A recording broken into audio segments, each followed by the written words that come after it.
আসসালামু আলাইকুম ওয়া রাহমাতুল্লাহ। আশা করি সবাই ভালো আছেন। আল্লাহ তাআলা আপনাদের সবাইকে ভালো রেখেছেন, সুস্থ রেখেছেন, সুন্দর রেখেছেন। তো প্রিয় ভিউয়ার্স, আজকে আপনাদের সাথে আমাদের এমআরএস টিভির এই চ্যানেলের ৫ নাম্বার ভিডিও আপনারা দেখছেন। ৫ নাম্বার ভিডিওতে একটি খুবই চমৎকার একটি হাদিস আপনাদের সাথে আজকে শেয়ার করব, আপনাদেরকে পড়ে শোনাবো। আশা করি এই হাদিসটি শেষ পর্যন্ত দেখবেন। তবে আমি যে পড়ছি হাদিসটি, আমি আমল করার নিয়তে পড়ছি। আপনারা যারা শুনবেন, আপনারাও আমল করার নিয়তে শুনবেন এবং আপনাদের জীবনে যাতে এই হাদিসটি বাস্তবায়ন হয়, এটা আশা করছি, আল্লাহর কাছে প্রার্থনা করছি। হাদিসটি শুরু করছি, একটু মনোযোগ সহকারে আপনারা শুনবেন।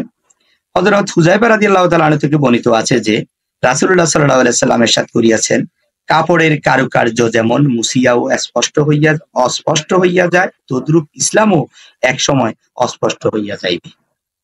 এমনকি লোকেরা ইহাও জানিবে না যে রোজা কি জিনিস এবং সদকা ও হজ কি জিনিস। এমন একটা সময় আসবে, হয়তো ইসলাম একেবারে বিচ্ছিন্ন হয়ে যাবে, ভুলে যাবে মানুষ। হ্যাঁ, ইসলামকে মানুষ আর মনে থাকবে না, রোজা কি জিনিস মানুষ ভুলে যাবে, বুঝবেও না এটা রোজাতে আসলে থাকতে হবে, রোজা যে আল্লাহ তাআলার একটা ফরজ, এটাও তারা ভুলে যাবে। একটি রাত্র আসিবে যখন অন্তরসমূহ হইতে কোরআন উঠাইয়া লইয়া হইবে, এবং এমন একটি রাত আসবে তখন মানুষের অন্তর থেকে কোরআনটাকে উঠাই নিয়ে যাবে আল্লাহ তাআলা, এবং জমিনের উপর উহার একটি আয়াতও অবশিষ্ট থাকিবে না, এবং জমিনে কোরআনের একটি আয়াত আর অবশিষ্ট থাকবে না।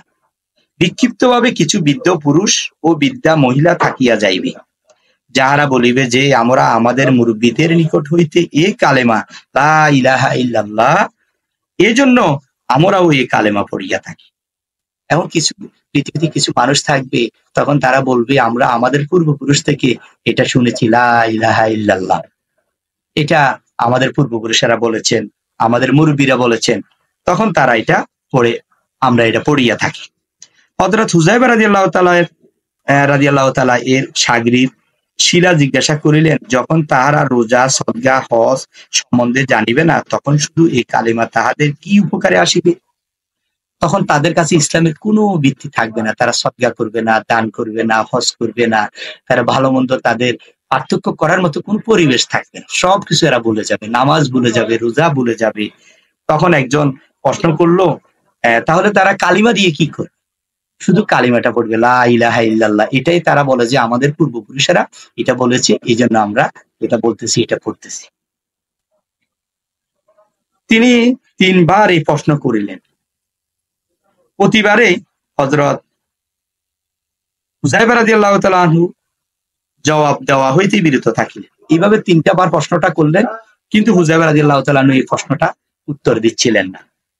তৃতীয়বারে ফিরাফিরি করার পর তিনি বলিলেন, হে শিলা, এই কালিমাই তাদেরকে দোজখ হইতে, ঠিক আছে? তাহলে তারা সবকিছু ভুলে যাবে, সবকিছু আল্লাহর হুকুম হাকাম গুলো ভুলে যাবে, নিয়ম নীতিম গুলো ভুলে যাবে, কোরআন হাদিস ভুলে যাবে, পৃথিবীতে একটা আয়াতও থাকবে না অবশিষ্ট। তারা হজ ভুলে যাবে, নামাজ ভুলে যাবে, রোজা ভুলে যাবে। কিন্তু তারা এই কথাটা তাদের মনে থাকবে যে তাদের মুরব্বীরা, তাদের পূর্বপুরুষেরা বলেছে যে তারা বলতে আমরা শুনেছি, তাদের থেকে আমরা শুনেছি লা ইলাহা ইল্লাল্লাহ। তখন তার এক সাহাবী তাকে বারবার প্রশ্ন করতেছে, তাহলে এই কালেমা দিয়ে কি হবে? তো বারবার প্রশ্ন করার পর হুযায়ফা রাদিয়াল্লাহু তাআলা আনহু তৃতীয়বারে প্রশ্ন উত্তর দিলেন, এই কালেমাই তাদেরকে দোজখ হতে মুক্তি দিবে।